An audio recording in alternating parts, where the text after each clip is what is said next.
Hello guys, welcome to the full day of eating of me trying to be 242 pounds. Right now we weighed in at 235.6 pounds, which is not as much as I wanted it to be this morning. I wanted it on Monday, this is Saturday by the way, to be weighing in around 226, 227, but I'll take it. It's currently 8:16. We're gonna get our first meal in. We have half a pound of turkey, a cup of rice, and a lot of fats like oils and butters, which got us up to 700 calories. I'm gonna be sipping on some Arizona iced tea just because I want to get some fluids in my system, usually in the morning time. It's actually the most difficult for me if I don't wake up hungry. And right now with how my sleep and training schedule's been, it's been kind of all over the place, to be honest. So it's still consistent with my training and sleeping, but having it where it wasn't consistent in a way where it's like going to bed at a certain amount of time. It's usually around anywhere between 2 a.m. it seems like, because we've been training later, but I'm trying to get out of that groove because training that late is going to inevitably mess me up for my competition because we're training at 8 a.m. Well, we're stepping on the platform at 8 a.m. So I'm trying not to do that, but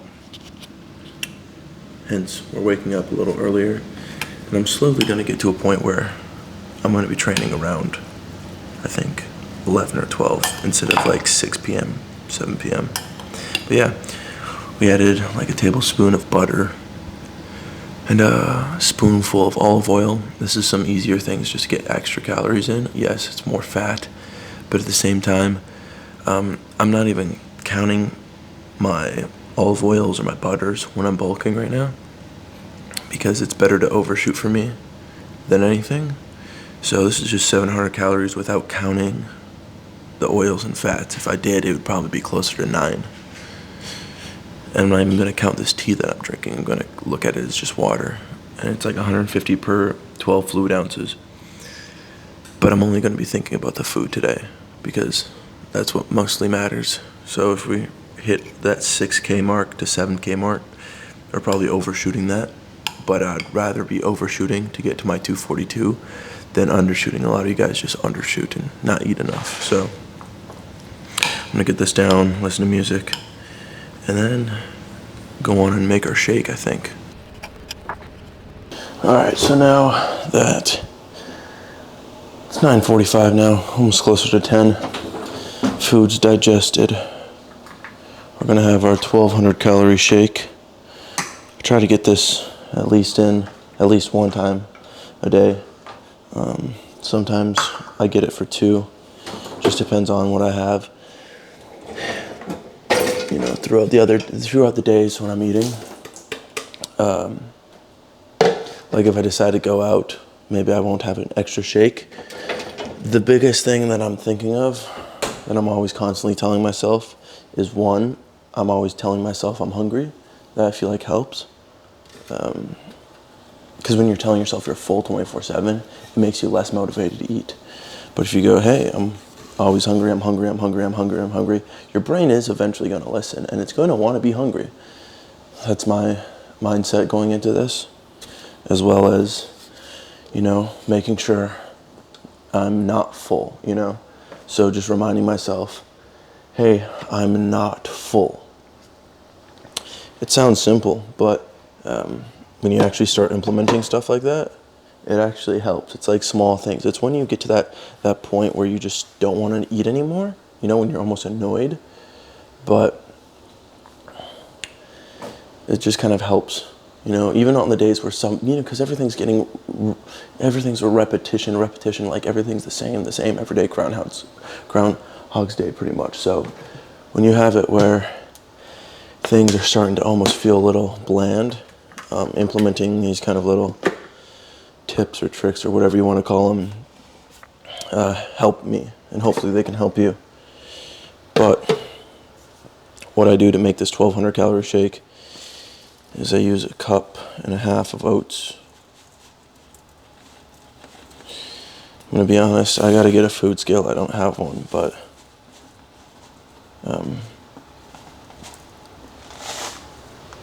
I just measure all my stuff with a cup. And if I overestimate, like I said, it's like I'd rather overestimate, or I'd rather underestimate it. I'd rather overshoot it. Yeah, I'd rather overshoot it than undershoot it. Right now, I pre-blend my oats in a blender just because it makes it where it's easier to get the entire shake done. I hate thick shakes. It gets to a point where when it's constantly thick, I can't just chug it. So if I can make the shake as easy to drink, easy to digest as possible, I'm going to do that. So we're going to pre-blend this stuff.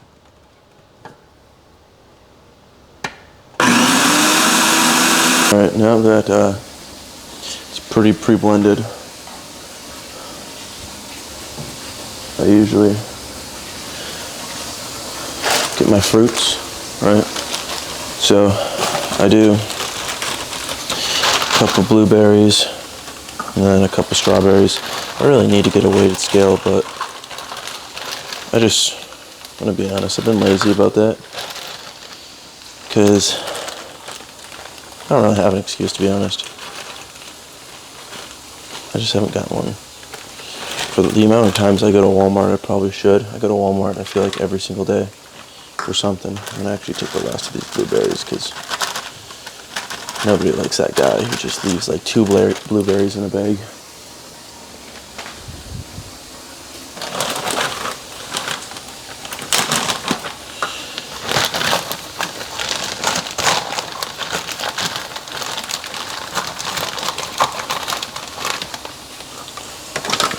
Two cups of fruit. Dealer's choice. I do the strawberries and blueberries. Sometimes I put peaches in there, frozen peaches. Some days I'll put some raspberries in there. It kind of just depends on what I'm feeling and if I'm out and what the store has, but typically it's going to be the blueberries and strawberries. The kind of weird thing that I do is I don't like having my food or my drink actually super cold. Kind of hurts my teeth. Or kind of it's more annoying than anything. It doesn't really hurt my teeth. But when you're chugging it, I'd rather have it where I'm able to chug it. I put warm water in it. Because think about it, I have frozen fruits in there. Putting cold chocolate milk in there. It's going to be extra cold. And I mean, when you look at this thing, it's a good amount of liquid. And if I can get it down the easiest as possible and the fastest possible, I mean, I'm happy about it. So, like I said, this is a 1,200 calorie shake. It's 55 protein per shake. Probably a little bit more, but I undershoot everything. Like I only put like 4 tablespoons of peanut butter in it, but I probably put actually way more than that. I load that thing up with peanut butter.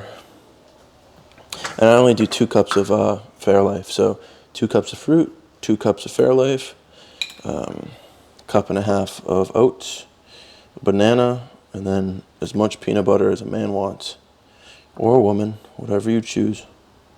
Don't matter to me. We're just trying to gain weight here. Just trying to get big. I know once I am my 240, we do our competition, right?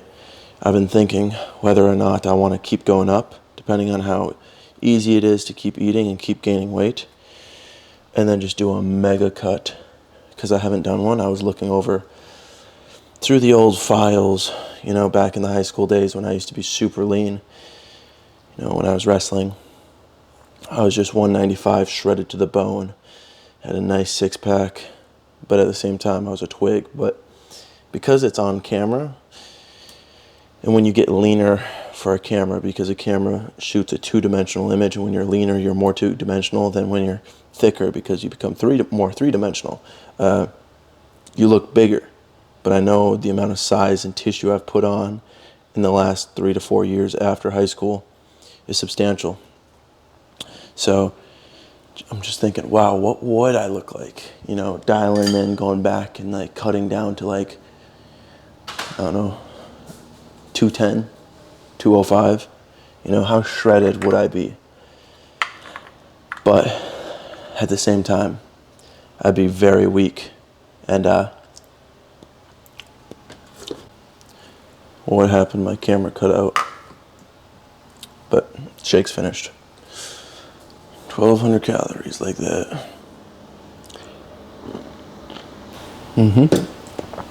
Sometimes, if it sometimes the liquid can get more liquidy at the top, and then it gets thicker as it goes down. When I have a full stomach, sometimes I'll just put more water in it, and it makes it easier to actually drink, because your body actually wants water. You know, you almost could never get enough water,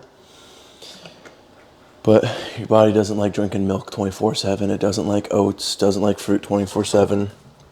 So if you kind of trick it with adding a little bit more water, and that's when you're really grinding. I don't know if a lot of you guys have been to this point, but I get to a point where when I'm eating this much food, especially when I'm getting to that time where I have to go to bed, I will almost throw up. Sometimes I do throw up, right? But I've gotten to a point where I get so used to getting like bloated and having a power gut and just fully expanded abdominal pressure through the roof, that almost like, this is how I'm breathing. I'm breathing like,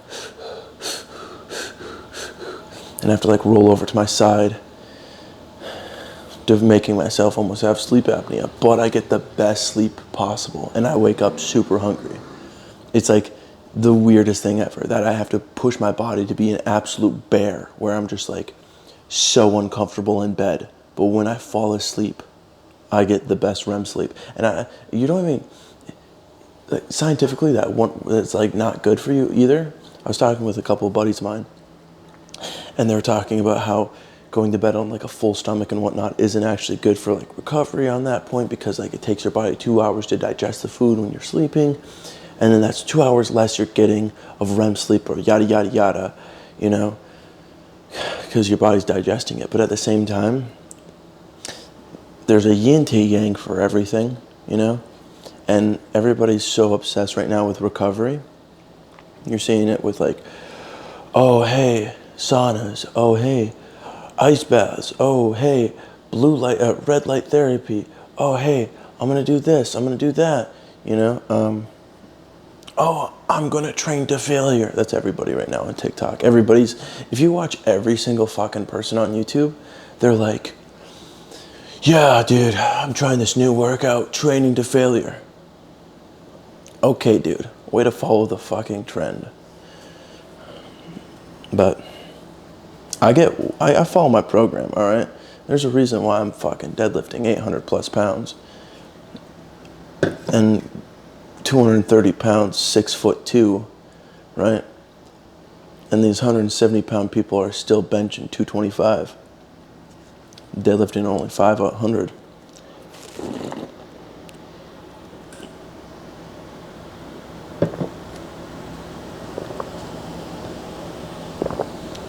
I'm not saying that like I'm better than them.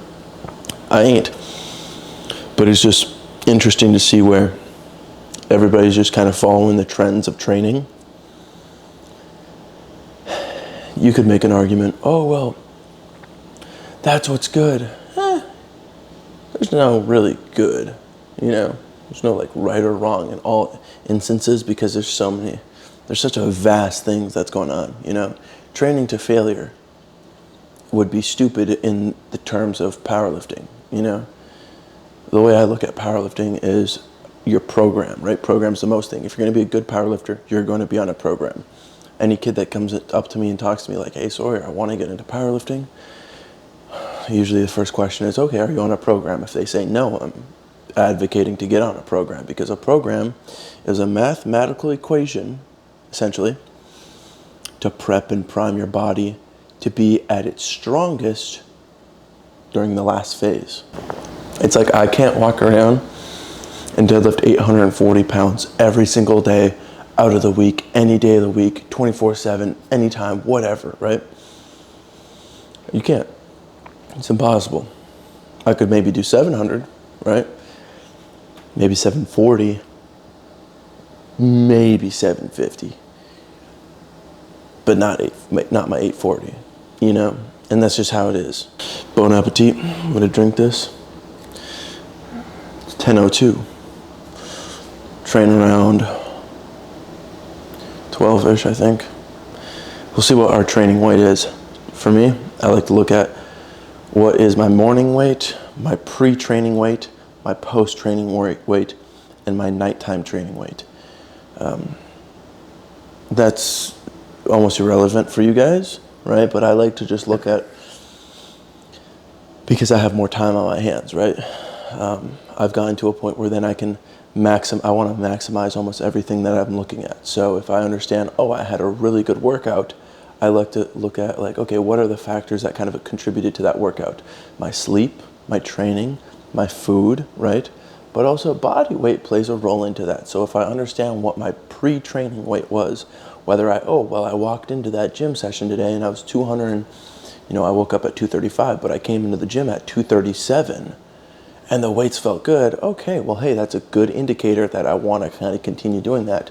And then if I play around with, maybe I didn't have my couple meals in and I'm, waking up at 235, but then my training weight is only 235.8 or 234, because you can lose weight sometimes in the day because, 70% water. Well, and then I had a crappy workout. Well, I know why, So I just want to look at multiple factors, and that's something for you guys to look at, especially not only in training for powerlifting, but anything where looking at multiple factors for your training, not just worrying about how hard you are going into the gym, because there's plenty of kids that are 150 pounds that are going balls to the walls, right? But they're staying 150 pounds, and that's not growing, and that's not getting better. Unless you're staying in a weight class, of course, but still. So, we're going to be getting ready for our pre-workout meal. I wouldn't even call it a pre-workout meal, I'd call it more of a pre-workout snack that I've been having. So, I've had this, it seems like, since I was 16. I eat it, I have it every single day in my workouts. So I have a little bit of it before I go to the gym, and then a little bit during my training. Holy hell, I'm gonna just rip this thing apart. So, if you guys have been watching me for a while, you guys know, love my Pop-Tarts. So I have Pop-Tarts in my workout, so I'll have either one or two of them in my workout, or when I'm on the way to the gym, I'll probably have it on the way today, to be honest. Then I have my juices. So this gets me where it's 80 calories per serving, 6 servings, so it's what is that, 700 some calories? My bad, 480, plus another 400 from the Pop-Tarts, 880 calories, that's what it was. So, just the carbs. And that makes it where I have 880 calories added to the day. And that's just in my training day. Which is nice, I'm not counting any of this today. I don't know how much I've been drinking. Let's take some pre-workout. I've actually been drinking energy drinks, seems like, for my last 2 weeks or so. But I'll have some normal pre-workout today. Might take a little Gorilla Smooth on top of it. I haven't taken any 1,3-dimeth in probably 3 months or so. I'm trying to just get better with, I've been actually taking less stims than anything. I had my mom talk to me recently, and she was thinking I was taking a bunch of stimulants, and I was like, I haven't taken that much. I've actually been pretty good. What I've been doing is I have all my stimulants mesocycled with my training, which I don't know if people do that or not. I feel like people just do it when they feel like crap, right? They'll take pre-workout regardless. But I want to have it where it still serves like a function and a purpose. So anytime I take pre-workout, it's within my training regiments, which I think that's how it should be, right? I know some days you just feel like utter crap and you just almost need an extra boost. I typically don't give myself an extra boost. I kind of just go through it because I almost just don't want to waste that day.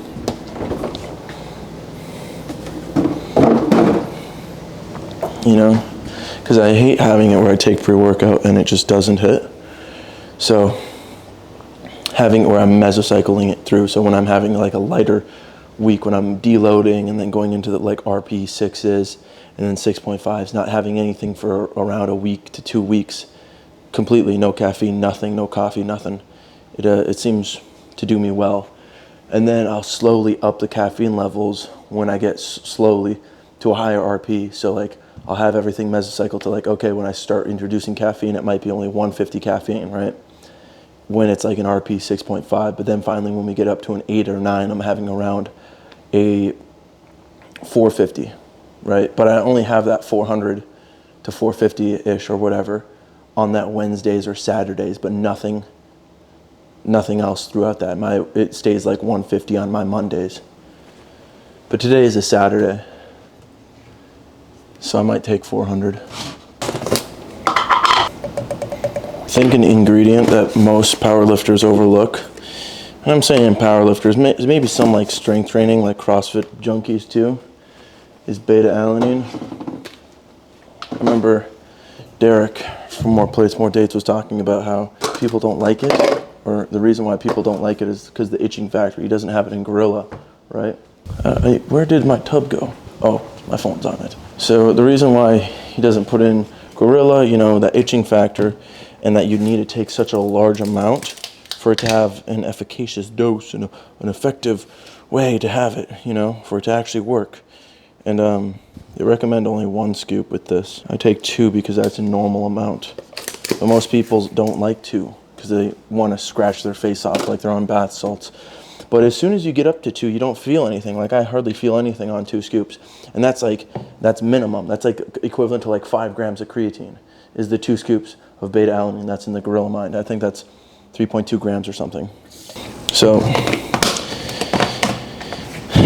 when I see that and it's like, okay, with everything, right? I want to take stuff where I want to take it where it's effective. Even with it, it's just like, okay, I'm going to have to be taking beta-alanine for a large period of time. And that's not an issue if I get it where, because the whole reason for beta-alanine we have it is so when we have a bunch of like a galactic acid buildup and you're having where you're doing multiple reps, it helps, you know, being able to get a couple extra reps in. And I need that, especially when we go into like volume phases for powerlifting, when we're doing heavy amounts of volume, you know, reps. It helps just a little bit to get that point. And plus, the scratching, itching feeling just helps mentally, I feel like, where you feel like the pre-workout's hitting. I'm almost itching myself and I haven't even had it in my system yet. I think that's everything. We got like a 40-minute car ride. Oh, well, we arrived at the gym. I gotta take a pee bad. One thing I've noticed is I can hardly record when I'm talking to the camera in my car because Houston gets up to 100 degrees, and when the camera's right by the glass, the sun goes through the glass and absolutely melts my battery. Luckily, I brought 2 batteries, but I just can't believe how bad the sun is. We're squatting on squat bars. So I'm just gonna try to get used to that. I'm not squatting in the mono just because I really don't want to. I don't like how big it is when it comes down to like filming in it. So I'm just not gonna do it. I like being able to, like, cause it's so thin. This is much more thinner. So I can get my angles that I want, because for some reason I'm really particular when it comes to set angles when I squat, when I deadlift. Bench, I really just don't care. You know, I could care less with like what the angle is, but primarily the squat and the deadlift. And I usually like to have the same angle, so then anytime I'm on like my feed, or I can like look back on certain lifts, they're all relatively like the same, you know? They all look the same relatively to the, even where if it's at, you know? So, if I can keep everything the same, well then, just gives me a better probability of knowing if something goes wrong, because then I feel like, oh wow, it looks so different because it's a different angle, you know? I'll look at different angles when I feel like something's off, but for the most part, if I can have it where same angle, you know, same food, sleep schedule, everything, where I can just look at.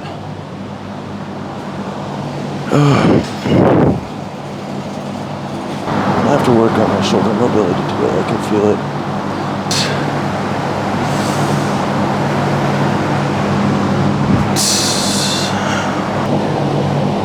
I probably have to warm up my adductor because I don't want to tweak it. I've tweaked it twice. First time was coming back from my first time going to LA, and that was terrible. Because I didn't know what was wrong, to be honest, and it really ruined a lot of my progress. It seemed like, I think it will be a good day today. I'm gonna take my jumps appropriately. It's like 165 or something.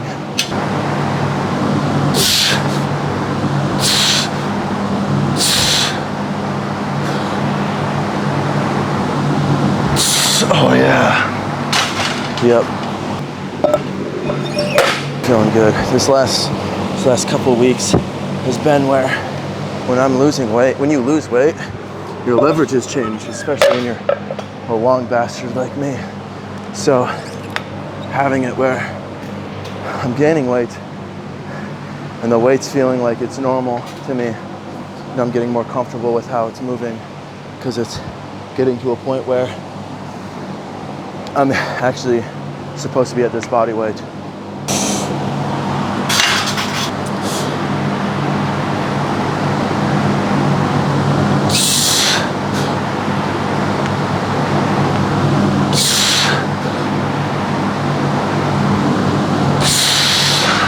Oh yeah.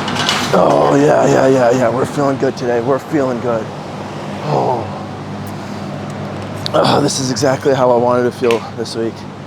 The previous weeks prior, I've been praying too. I had to talk to my mom too about it, because it was like, it's especially demotivating when not where you want to be, you know, and it's very hard to push to the things you want to be, especially when you got to somewhere and then you're no longer there. You know, I have sympathy for people that work hard, and then that hard work gets taken away, and then they come back. You know, I love a good comeback story. I think it's great to think of your life as kind of like a comeback story, or a kind of a movie, you know? As cheesy as it sounds, I'll say, like, I used to watch so much motivational stuff in high school, right?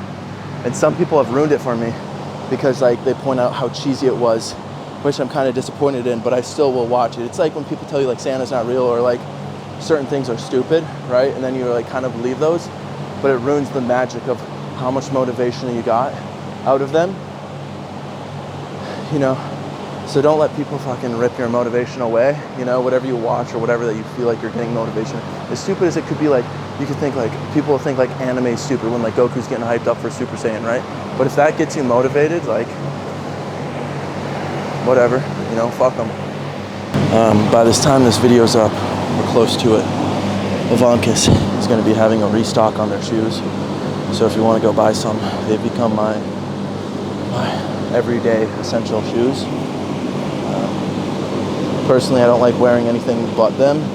When I do, it ruins my strength in my feet. And I'm not even kidding when I'm saying that, where I'm rooting less if I'm wearing like Crocs and whatnot. So if I can wear those as much as possible, I'm happy.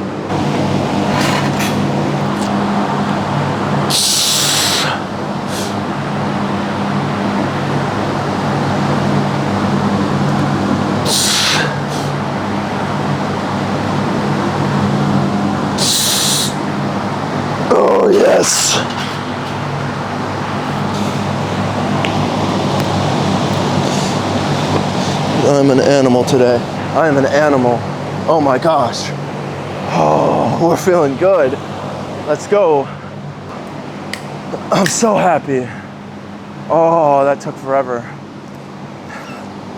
The amount of times I've had to be eating until I wanted to puke, or I almost want to cry, is paying off now, which is motivating now to get more food in my system, because it's absolutely the worst when you're eating all this food and your physique looks like shit, and then you're still weak.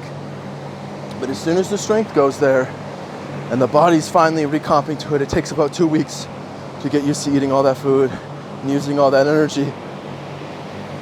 You start feeling fucking good. Oh, yep.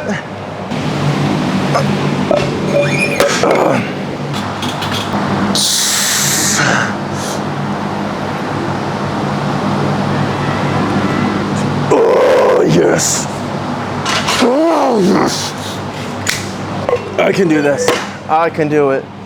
It was weeks of feeling like crap, and now we're getting back to the way it was.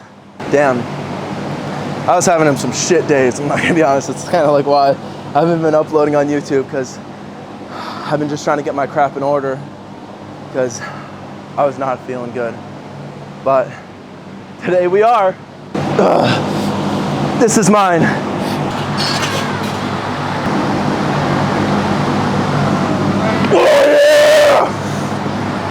Oh yeah!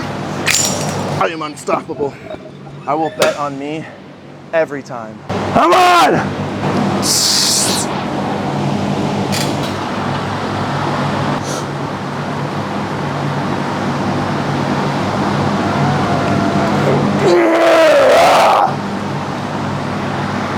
Let's go! Yes! I just watched the video. Oh, yes! Let's go. That's it. We're good. Thank you. Oh, fuck. Oh my gosh. I almost want to cry. Ah, thank you. Thank you. Oh, fuck. I'm gonna be honest, dudes. There was a couple days I even got an email, and I was really considering it. For the American Pro, they send you a message, an email, and they're like, hey, if you want to drop out, let us know right now. Last day, right? And training has been like crap, you know? And I'm not a quitter, right? But this prep has been hard. This is the most difficult prep I've ever done, with so much crap getting in the way. We were 240, right? We went, did the New York shoot. Then I came back, right? Lost a little bit of weight. Then my mom got in an accident. I had to fly to Minnesota. Was there for like 2 weeks, getting some things done. I lost a lot of weight there. Came back, had only like a week of kind of like a refeed. Then we had LA. Was there for a week, came back. Then we had to move out of the house, right? So it was like a constant like, go there, come back, week rest. Go there, come back, week rest. Go there, come back, week rest. And that's a total of like 5 weeks of inconsistency. And when you're at your absolute like best training, best prime, where everything is the only thing that you have is the gym, and then that gets taken away, and then you come back and the number you were supposed to hit that was RP 5 feels like an RP 10, right? It's not fun. It's very demotivating. And the worst part, especially with like the ideas of powerlifting, right? Is these numbers, in my case too, where I dropped 20 pounds. I dropped from 240 to 220. I was actually like probably 218, 217 when I came back. And I didn't even want to take a video of myself. I was feeling super, because I hate feeling sorry for myself, right? And I give myself a week. Some people give themselves a day, right? I give myself a week so it's out of my system, right?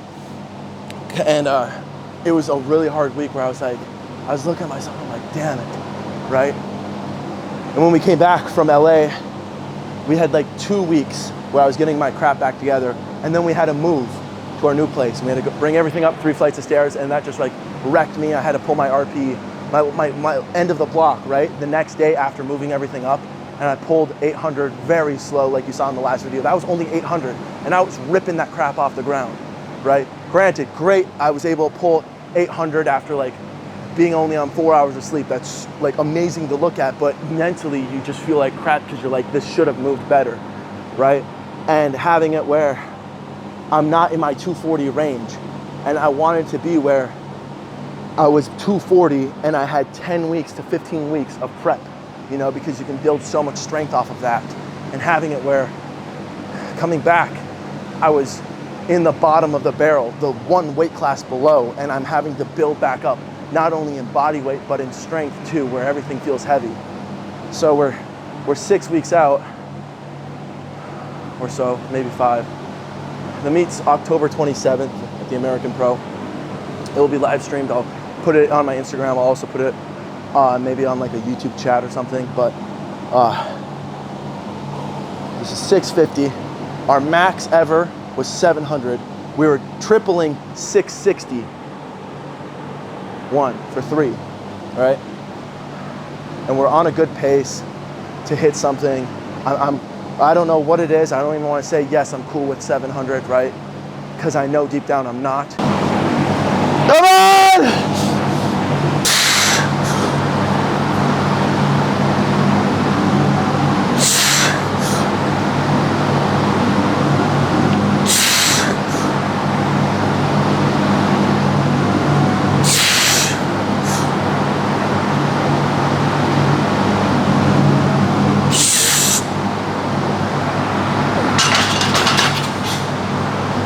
Yep. We just finished up on some squats. So we did 840. 540 for 3 sets of 4. I just filmed the first one. I don't have too much storage. I have to delete some files on my camera. I'm so happy with today though. That all things considered, body weight high, you know, strength is where it needs to be. All this hard work's getting me hungry. So I'm gonna get more juice in. Usually, depending on how my stomach is, I'll usually have it where I try to get pretty bloated for my squats, for my SPD sessions, right, for my squats. So that's why I have like a big thing of, I take my pre-workout, right, and I have it like filled up to the top so I get like a lot of liquid in. And then by the time I'm done with squats, I'm probably peeing it out, right? Stomach compresses. So how do I get that thing back up? Well, I'll take my juice then when it comes down to my bench days. Well, when it gets into bench, you know. So having, I think we have a single, and maybe it's either 2 or single, but I've been playing around with my different grips on bench where, depending on how I feel, right, because I have this lagging left tricep, and sometimes if I overwork it, the lockout's kind of crappy when I do pinkies on the knurling for bench, but when I do that I have a better scapular traction. My back's tight, right? My upper back's tighter when I'm more narrow. But then having where it's a little longer range of motion, that lockout needs to be strong. But when I'm max grip, right? Short range of motion. So today I think we're pinkies on the knurling, but then we have some rep work. We're doing max grip. So I have on my Mondays, I've been doing pinkies for singles. Wednesdays, I've been doing max grip for singles. And then Saturdays, I do a little mix of both. And it'll be probably by the time I do competition, or get close to competition, which I know, where I'm like, okay, hey, I'm gonna do this as my main grip. I haven't yet decided. I think it's gonna depend on the day, maybe. But the biggest thing is figuring out, okay, how much is my body recovering, you know? When I was 240, I could get away with doing pinkies every single day. For some reason, just heavier body weight bench goes up. But playing with the frequencies of, okay, max grip where it's less on the tricep, a little more on the chest, has helped. Where I can still hit the heavy numbers I need to be with also my recovery dialed in check. So, we'll see. See how today goes. I mean, we already scored the W on our squats. Might as well take a W on our bench and then do good on our deadlifts and then get home and eat food.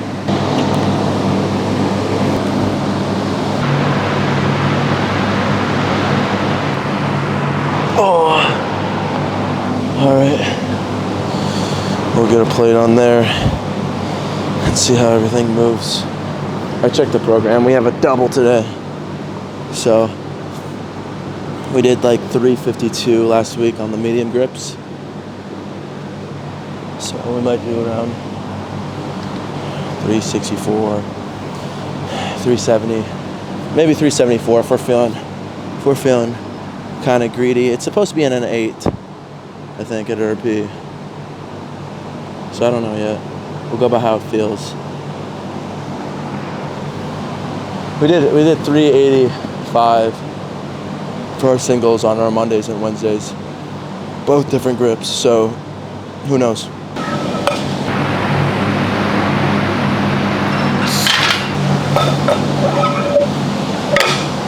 Might have to take the shirt off. Can you hear me still? Probably.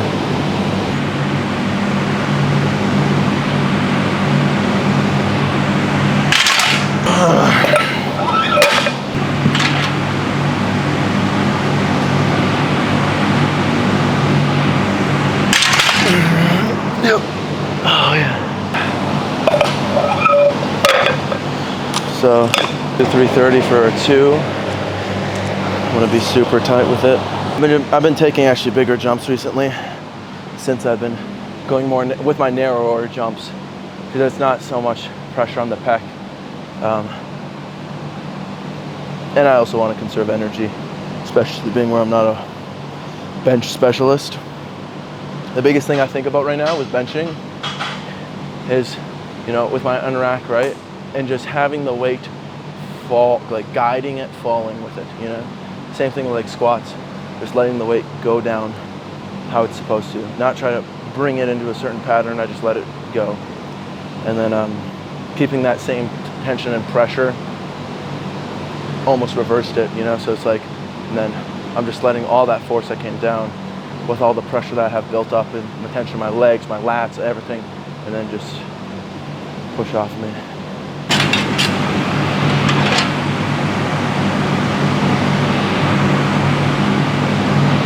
Oh, yes! That's exactly how we wanted this to move. For me to have the confidence to load three reds. Everything's there for that. So we'll go 3 reds. That's nice. Usually with these jumps too, it takes a little bit to get used to. So I'm happy I'm getting used to these jumps. This is our top set.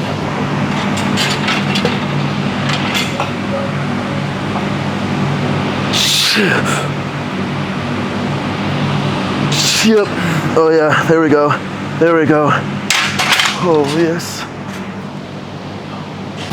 All right, so that was a total success that we hit. It was supposed to be an RP8. That was a little higher than I wanted to, but we still hit the number. And medium grip is one of those things for me where it's difficult to judge because that lockout issue is a little bit, it's like you have that much more lockout and it's kind of a variable you can't really play into. The factor's kind of hard to know. When is that tricep going to say no, right? But now we got max grip bench I'm doing because that's what we do.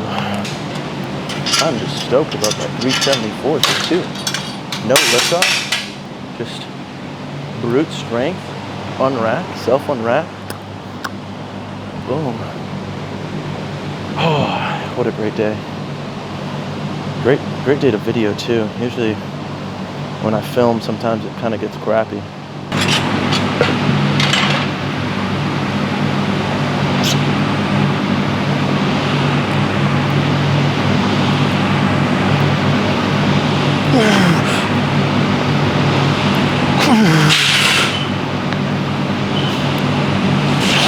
Oh, there we go.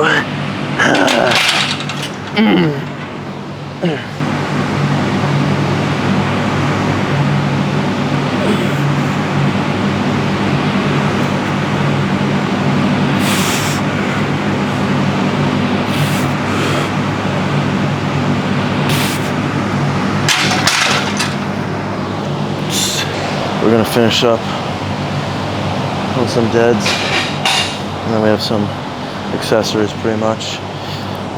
I have one day of the week where I get stiff bar. The other day of the week, I get a deadlift bar. So today we have pause. I've been trying to figure out a spot in this gym that doesn't have a dipped platform. You know, so all these kind of, you sink in. The Bill usually pulls on this one, so I'm gonna trust him.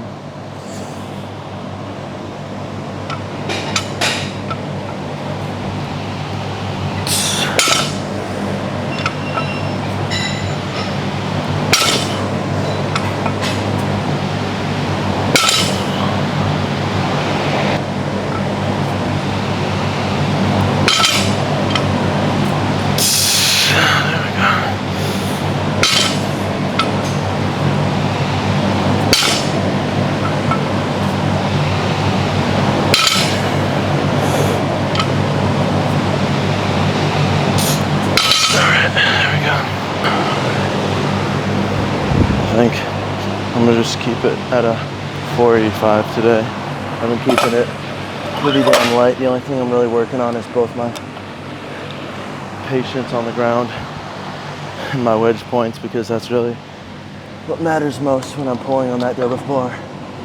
Hitting that wedge point exactly every time, you know? So just perfecting that, and then making this weight feel heavier than it is.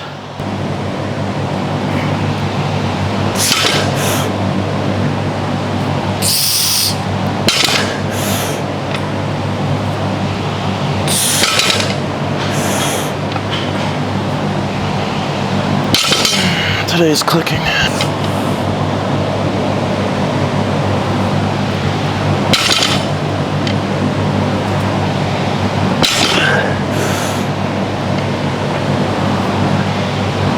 Oh, that wedge point is perfect.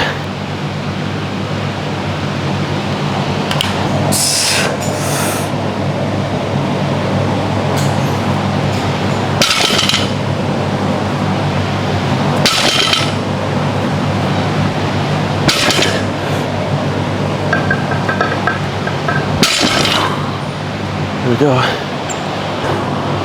I got 2 more sets of this. I don't think I'm gonna film it just because I'm gonna get it done, but I'm gonna keep it here. We have to keep it at an RP4. I've been keeping it like this for the last 3 weeks, and I've been getting good progress for my squat, and also having it where I'm trying to recover as much as possible. And this is a secondary day, not as important compared to our Wednesday with our singles and then reps after that. So I'm gonna just keep the technique, positioning, all that. I just wanna be comfortable in that, so when Wednesday happens, we're good to go, you know? So I'm happy with this. The biggest thing I like to look at is how is my body feeling after a big session like that, you know? So singles on the squats, rep work after this with the squats. The arching on the back, you know, from the benches and benching. So all that shit takes it out of you, you know, you're a wreck, you start feeling like crap sometimes. So, yeah. I think we got one more accessory, which is my favorite leg press. I'll show you guys. I actually bought one from my home gym back out in Minnesota. I'm still getting that done. You know, I still have hopes to get that finished, but that's for another video. I'll talk about it. I've actually got a lot of work done there. When I went out back to Minnesota, I filmed it all, but I haven't uploaded it. I might just put it in a folder and save it for when it's done, so it can just be like a huge transformation of like, look where we started, because this is the building of the gym has been like 2 years now. Like I started building it when I was in COVID time, 220. Yeah. But I'm gonna finish these 2 sets and then we'll go over to leg press. So that's done. Felt good. What's funny is anytime I kind of get a little, I feel like a tweak in my back or something, what always cures it seems like, is doing deadlifts. Most people, when they get some kind of tweak, they shy away from it. But I think it's one of those only movements where it gets good blood flow in there, you know? Obviously being cautious with it, you know, depending on load, technique, form, all that.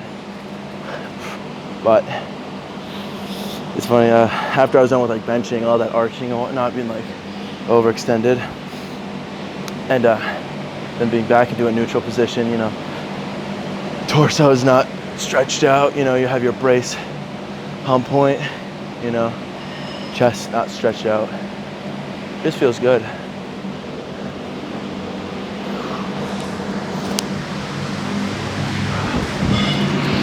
So, onwards to legs. I don't know if I'm gonna put knee sleeves on today or not. We'll go by how it feels. I don't really have to go heavy on the machine, which is nice, because usually you'll see all these guys that are maxing out a machine, which is fine if you don't have any other machine, right? But if you have plenty of machines that work the same muscle group, you know, and you can't max them out, you might as well use those machines. Because you're not getting any stronger. Like, what are you just going to be doing 5 more reps, 10 more reps? Like, come on, just like add more weight to it, especially when you see it with like gym bro bodybuilders. But you see it with powerlifters too, you know, like, oh great, you maxed out on the chest machine, the full stack.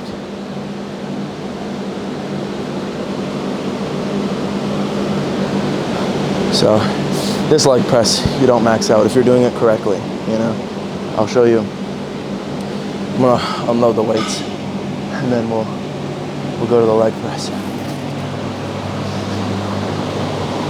So this is the leg press that I highly, highly recommend if you can find a gym that has one. Back you up. There we go.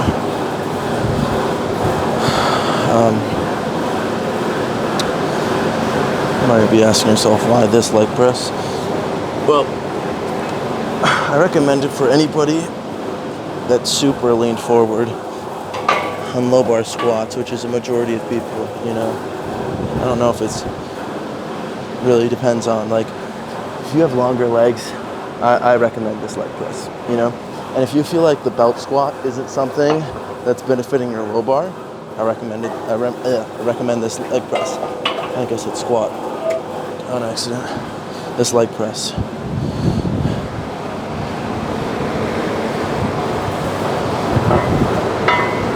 There's plates over there. I'm gonna get them. Easier access. So, oh, Sawyer, why this one? Well, I'll demonstrate it for you. But I traveled. When I actually bought one for my gym, right? But I was looking all over for a leg press like this in Houston, because it's one of those machines where if I get injured on squats or if I get any tweaks, I can train with this machine and the carryover to my low bar is going to still be there, you know, for the most part, compared to if I go to belt squats, for example. I hate belt squats. And I don't hate them because, oh, they're hard, right? No, I hate them because what ends up happening is my high bars get really fucking strong, right? Really strong. Well, my low bars suck, you know? I have issues with my low bars. I still tweak myself on low bars. And it's because the positioning on the Rogue or any belt squat, because I've tried many. I've tried the Rogue, I've tried the Bells of Steel, I've tried the Pit Shark, I've tried so many where I tried the Titan Fitness one, I've tried whatever, you get the point. You're so much more upright and you're not really actually leaning forward versus with this pad, right? And how it's set up is you're pushing away, right? And how this seat is it's so much similar to when you're low bar squatting. You know, even sometimes when this weight's coming back down, I'll kind of lean more into it just like it's going to be like a low bar squat, you know? And you get to practice out of the hole training in this thing, which I very much appreciate. You know, at first I thought it was a kind of a pest to get to do that, right? There's this German brand, I can't remember what it is. It's the same brand that got put into like the Young LA gym, you know? Not Arsenal, but the other one. This really helps with my low bar squat.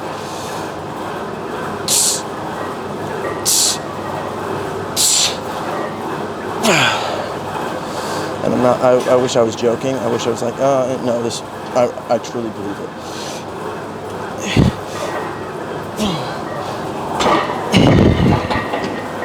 So if you ever have one, it's called a hammer strength horizontal pendulum leg press, or just a horizontal leg press. But the machine they have at the Young LA gym, they actually, I don't know if they actually have it at the Young LA gym, it's just the same brand they have. It does have one thing that's kind of better. I tried it out when I was in the UK, Manchester, at this one gym they had. And what was different between this, it was basically the same machine, but it had just like a normal leg press. The starting position is at the top, and then you bring the weights down into you, which can be helpful, right? If you don't want to start in the hole. That's the only sucky part about this machine is you start in the hole, and you almost have to swoop in to get underneath.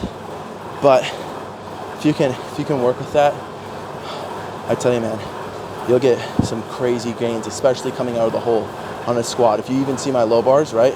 I just pop out of the hole and then I just have to bring my hips forward, which is nice. And I've actually gotten better technique, you know, on a technical standpoint with this machine because similar to a low bar squat. Yeah, I cannot recommend this machine enough. And everybody I tell it to, you know, they kind of, I'm gonna be honest, they kind of, yeah, okay. You know, they kind of slug it away, not really think anything of it, maybe laugh a little bit. But I mean, hey, I will take this machine greatly over any kind of bell squat. And I mean that.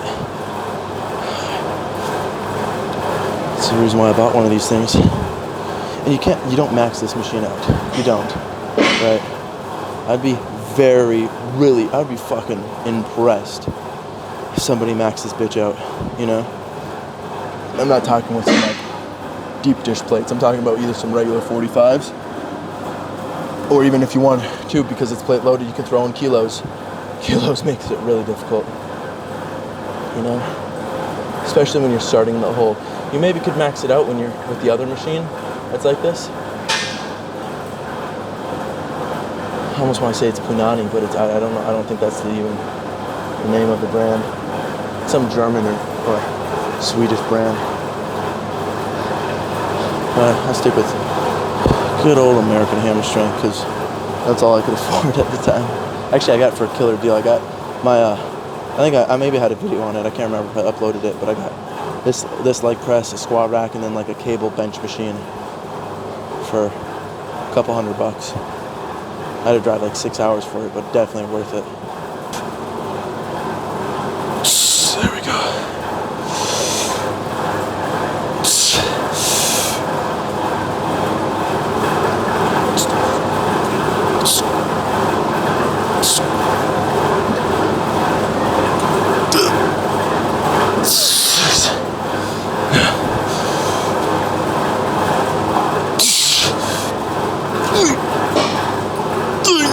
One more.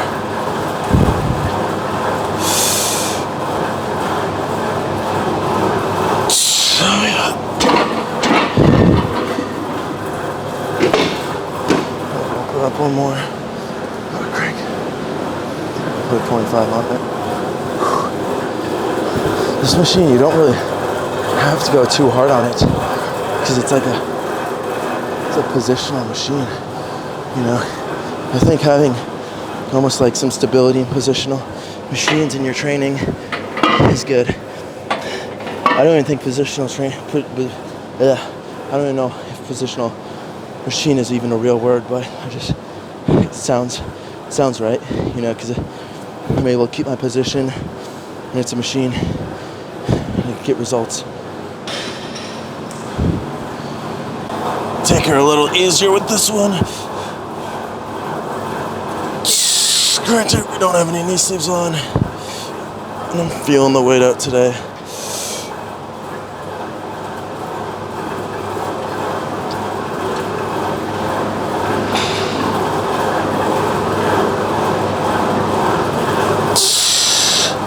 Oh yeah.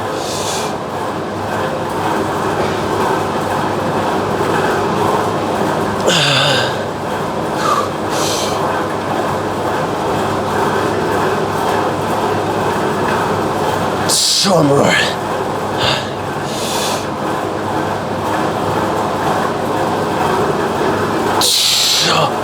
Oh yeah. Ooh, it's moving exactly how I want her to be.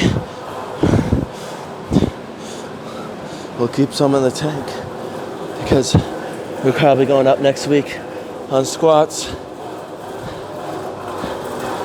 We got high bar on Monday and it's Saturday. And I don't want to push this to a point where high bar suffers. So, because this is a technical machine, you know.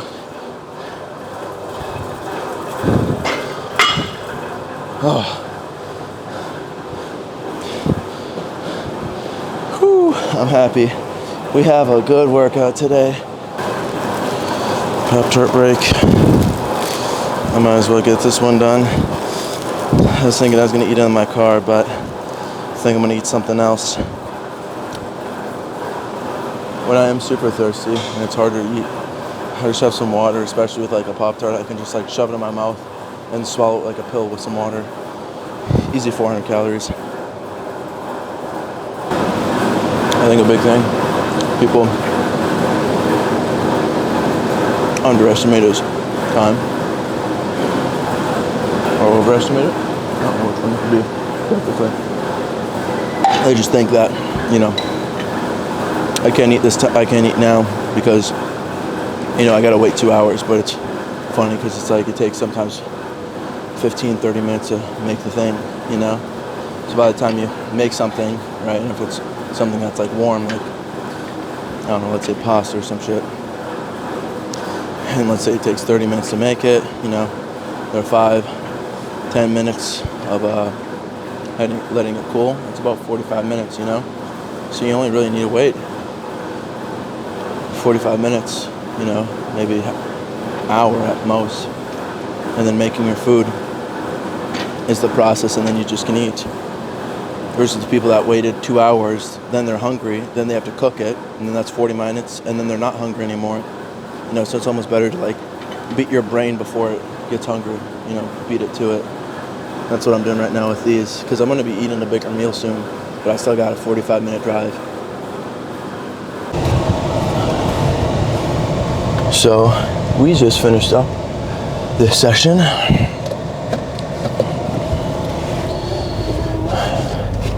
Great workout. Now, I didn't realize how much time I was there. Luckily, I went earlier because it's a lot later than I wanted to leave. But it's okay. We had a great workout. We took our time, didn't rush anything, hit the numbers we wanted to, if not more. So I got to fuel up now. So we have to complete this full day of eating. I think I'm going to probably tap out around like 6K or something, if I'm being honest. Which is good. You know, I gotta look at how much protein I'm getting in today. I know my fats are going to be through the roof because this is what am I doing? First time, or not first time. This is like coming week. I've been adding the olive oil into my turkey. Usually I just have the butter, but adding in the olive oil is what, an extra 300-400 calories, which surprisingly adds up. So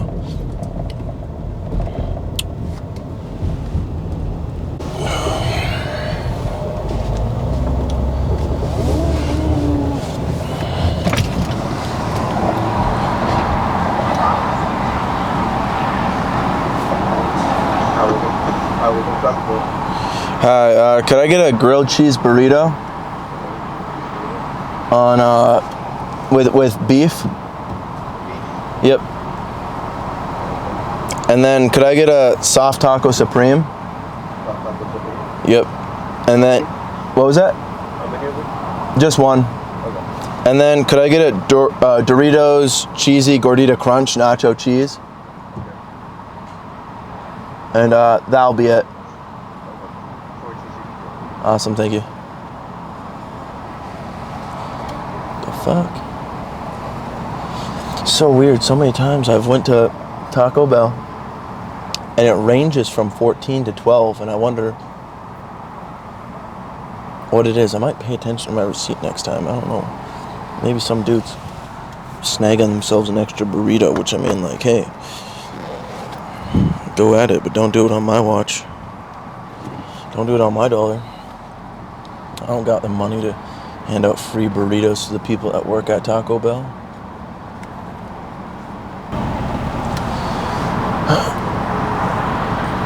Oh, man.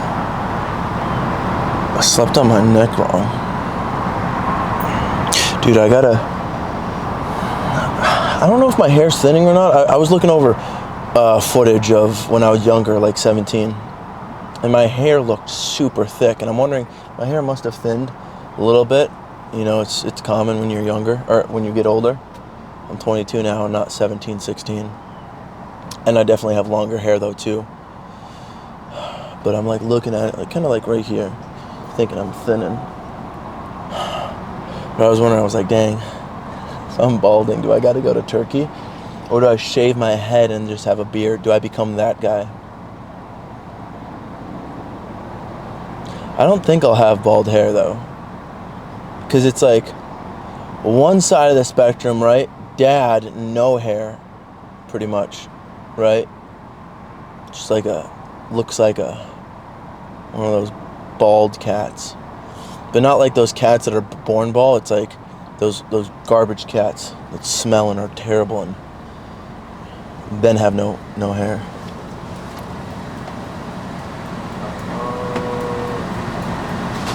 You had the number 6, right? I don't know. It's like soft taco supreme, the crunch. Nacho cheese one? Yeah. Yeah. So, and then versus then on my grandpa on the other hand. Any hot sauce? No, I'll be alright. Thank you. Awesome. Thanks so much. So what I was saying, then versus my grandpa, right, on the other side. Grandpa has a good amount of hair for being 70 years old, you know? So which side of the genetics did I get? I have a pretty low hairline, which is nice. So if it does like start receding back, but I'm talking about the thinness, like thinning. I was using the Kenokonzo whatever shampoo, but even with that, I stopped doing it because I was like, why am I taking it now when one, my hair's not thinning right now, right? Wow, I just missed the turn. Stupid me. When my hair's not thinning, like it wasn't thinning out. The only time I'd be like really worried is if it's like getting worse and worse and worse, like just progressively, just not good, not getting better. But it's like I have this different kind of shampoo. It's like women's shampoo, and I almost believe in women's shampoo more than men's shampoo because, I mean, I don't know, men are skeevy bastards that just want your money. But also at the same time, it's like, I don't know. I feel like women know how to take care of their hair. My hair's not bad. I shouldn't be complaining. You know, there's some people, especially in this fitness industry, who've done some stuff to abuse their hair. And I just want to take care of it as much as possible because, you know, that's kind of what, like, why I kind of have longer hair though too, because it seems like, well, everybody has short hair, right? It's kind of like the opposite, right? People get short haircuts. Why? Because they want their physique to look, you know, bigger. You know, they want their, if you have more hair on your head, you know, your head looks bigger, which then takes away from your physique because most people have a giant head. I have a giant head, but like at the same time, I'm like, why don't I just get bigger? You know, why am I trying to condense myself because my body's smaller? You know, why don't I just get my body bigger? And then second point being where people are already losing their hair, people are already having their receded hairline. It's kind of like a big boss move in my opinion, having where I have some luscious locks while everybody's hair is kind of falling out. Because mine's not falling out, that's the thing. It's just like, I just noticed it got thinner, you know? Oh, semi, what's up?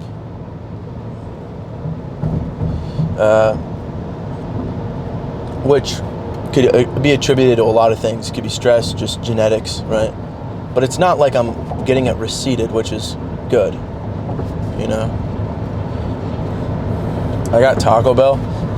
I'm not getting this every day, right? Because that's $14 a day, $12 a day. But I do get it when my training sessions tend to get longer, you know? So having it where I did the math and it's 1,400 calories with whatever I just ordered. So if you just fast forward it and just order the same things I got, it's 1,400 calories, which is nice. You know, we still have half a pound of turkey back at home. We have still one more shake to have. Might have a bowl of cereal, depending on how I'm feeling. And then, I don't know, maybe another cheat meal. Maybe something with more protein. I got to look at what I have left for protein. Sometimes I have these bagels that I get that are like 9 grams of protein per bagel.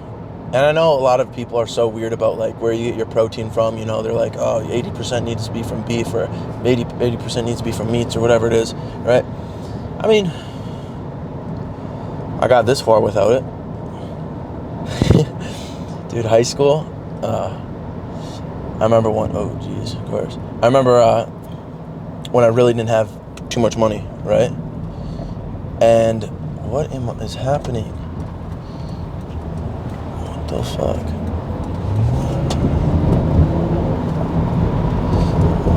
When I didn't have too much money, there's an instance where there's protein on sale because nobody in my town drank protein, and it was muscle milk. This is when I worked 2 jobs. I was a lifeguard, and then I also worked at this footwear store that was small and local, right? And I was only probably I was making enough, like not a lot of money, but enough for like a high school kid, right? But I also had other things I was paying for, you know? I needed pre-workout, protein and whatnot, but I found it on a discount, and it was muscle milk, and it was one tub that was like 30 or 40 servings for like $5, and there was like 4 of them, and I bought all 4 of them. And because the issue was when I was working these jobs, I wasn't getting my protein in for the day because I was at school for, you know, however many hours. I was packing my food, but I still wasn't hitting that protein. So I was probably taking like, I don't know, 6 scoops a day of this muscle milk, 2 scoops of Serious Mass in the morning, and then like 6 scoops during work. And dude, I kid you not, I was crapping just water. But I was doing anything and everything in my power. I would shove Pop-Tarts in my, and I would go through a box of Pop-Tarts like every single day, right? Not the actual box of Pop-Tarts because those were more expensive. I went with the off-brand ones, Toastums, right? And they actually had more calories. And I got like 1,200 calories from Pop-Tarts a day. That was crazy because I think back to those times when I was just grinding, like trying to stretch $1. I'd always try to like come up with like $1 per 1,000 calorie. That's what I tried. Like any dollar I had was to input of calories. Because I didn't have a lot of money. You know, what's funny is food's way more expensive now. Even though I only graduated like 4 years ago, food has went up astronomical. I don't know how eggs have gone to the price where they were, you know? Well, I do know, but, you know, having where I used to have 12 to 24 eggs a day sometimes, you know, 12 in the morning, 12 at night. Because I wasn't a real big beef or turkey guy at that point. I was really egged, and now I'm fully egged out. I'm taking like a year off of eggs. Because I got to get something else. I enjoy eggs, but I had way too many. Taking a break. But no, I think back to those times though when I wanted it so bad, you know. And then when I meet some of these people that want it, right? I've met a couple, I should say, that I could tell they've really wanted and they're really like putting in work. But when I just hear people kind of slacking, I'm not like, ooh, you know. I was grinding. I remember waking up in the morning, right, and closing my eyes and just whispering to myself, like, I can't wait till it's my 3 year. I can't wait till it was my 3 year, because this was after I uploaded my 18-month transformation, right? And I would just constantly keep closing my eyes, because I knew with all this work that I'm continuously putting in, I'm going to have the best 3 year transformation. And I do believe I have one of the best 3 year transformations on YouTube. When it comes to like, not full aesthetic wise, but in terms of like being able to go from like from what I looked like to how much size I put on, right? And the strength output of being able to put it on, right? I didn't stay just this lean, shredded guy with some semi-strength, right? No, I look to that seniors now and I'm like, ooh, you guys got to eat more. I was 220. I made it my goal. I wanted to be that guy in high school that was 220 pounds senior year. You know, you saw it way back in the day when people opened up the yearbooks and they looked like 40-year-old men or like grown ass men. I want to be that guy who was like, oh yeah, he was big in high school. I wanted to be that dude, and I turned into that dude, which is awesome because it took everything I wanted. It took everything I needed, and I don't regret it at all.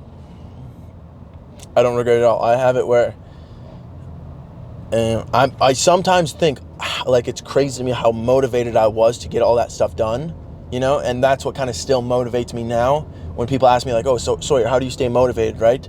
I just think back on my past things of how motivated he was, how motivated my 17-year-old self was, 18, you know, all that. And like, that guy's kicking my ass with how much bad he wanted it because he had less stuff, you know, and when you have less, you want it more. And now that I've gotten to a point where, oh, there's more things that are coming, you know, you almost get instant gratification a little bit better. I have to remind myself, dude, like, this is all coming, right? This is all coming. I've worked for it, right? I've prayed for it. I've bled for it. I've cried for it, right? But I still have work to be done. And it gets harder too, trying to accomplish the things you want. So it's an interesting dilemma brain-wise, because it's like, oh, I'm not hitting a PR every single time I'm in the gym or every 2 weeks or 3 weeks, right? It's taking me longer to hit PRs, but I'm still continuously hitting them and I'm not plateauing, right?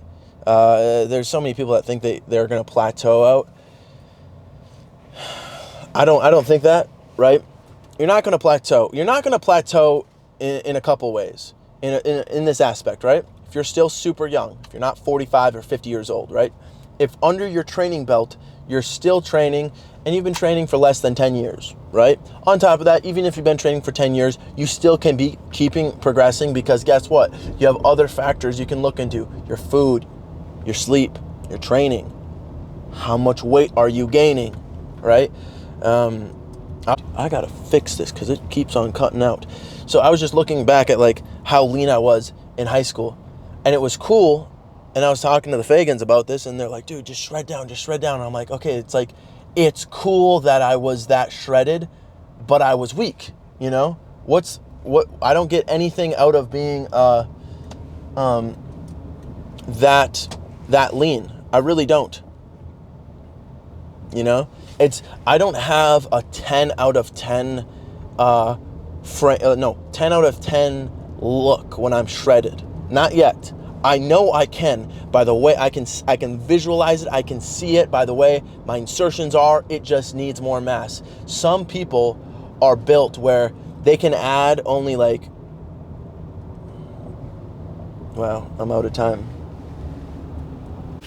All right. Well, I waited a little longer because I needed to download the footage I had on you guys onto my computer, and I also wanted to film me eating. I did eat my soft shell taco, but we still have the gordita crunch and the whatever it is. I don't know, the beef burrito. I'm hungry, I ain't gonna lie, but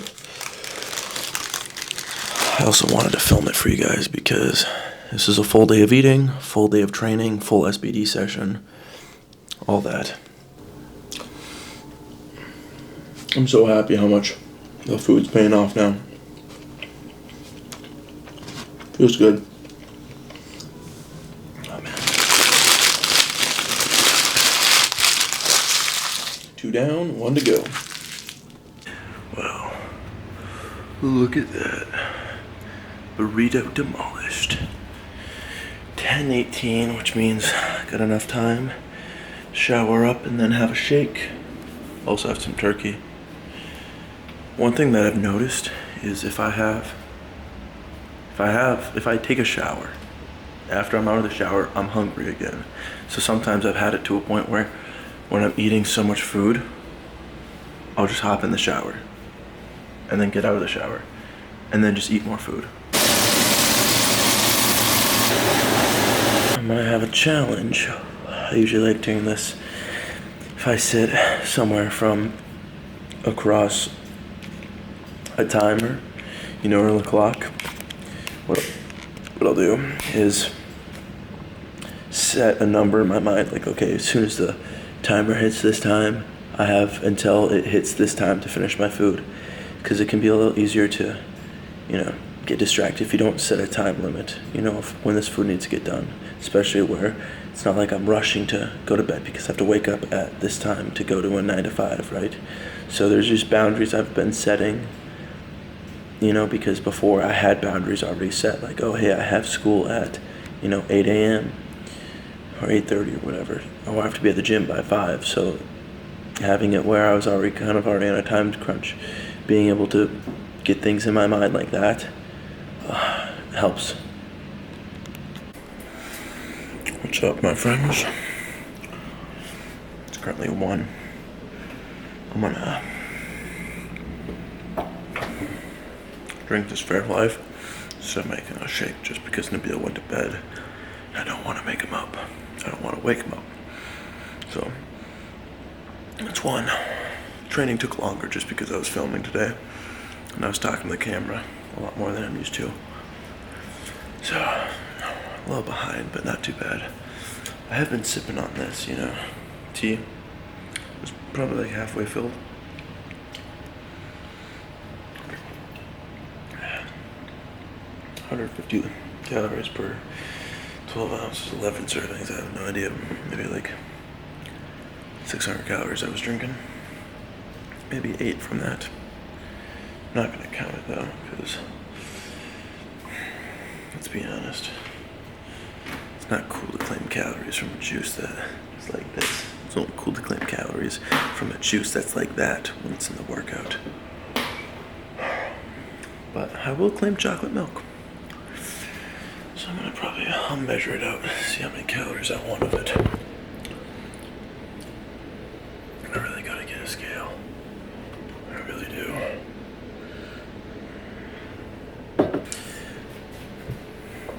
Cheers.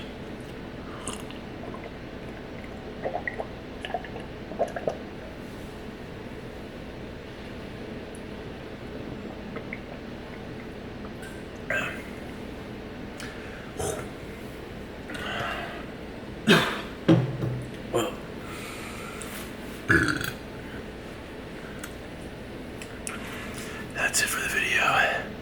Hope you guys enjoyed my 6,000 calories plus full day of eating as a powerlifter SPD session.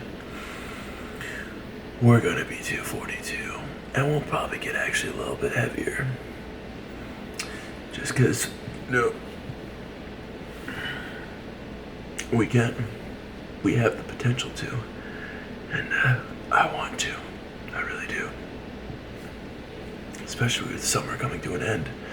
Houston's gonna get a little bit more chilly. Not as cold as Minnesota, but chilly enough where I'll be able to layer up. Maybe I'll keep the beard. I don't know yet. I might shave it the day of the meet, but something's telling me to keep it. I unlocked the long-haired, bearded Sawyer. So, thank you guys for watching, and I'll see you guys in the next one. I'm going to bed, and tomorrow, we'll see how much I weigh.